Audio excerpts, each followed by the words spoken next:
So why are we here?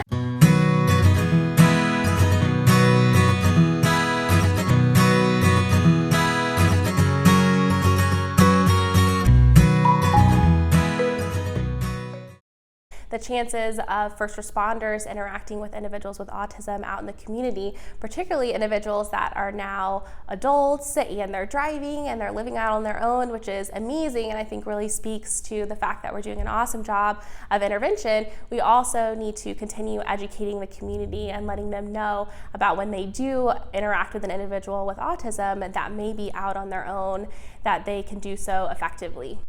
That nearly 15% of 911 calls are individuals with mental illness or other disabilities.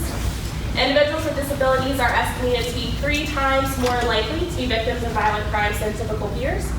In 2001, an FBI study indicated that individuals with disabilities are 7 times more likely to come in contact with law enforcement. And finally, in 2012, 1.3 million nonviolent crimes were perpetrated against individuals with disabilities aged 12 years and older.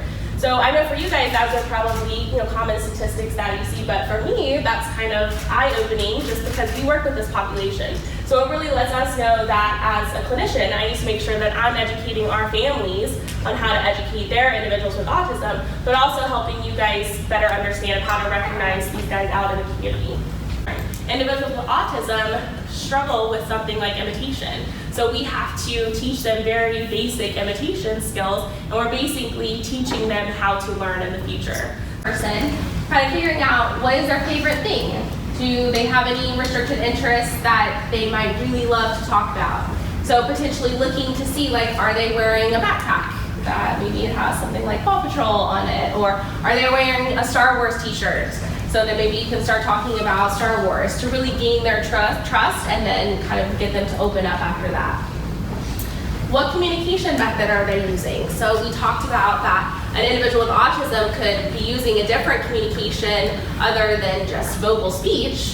They could be using an iPad, they could be using a picture book to communicate, but they might also be using a combination of those things, or they might be using something that you've never even seen before. So figuring out how is this person going to be communicating with me is going to benefit everyone in the long run.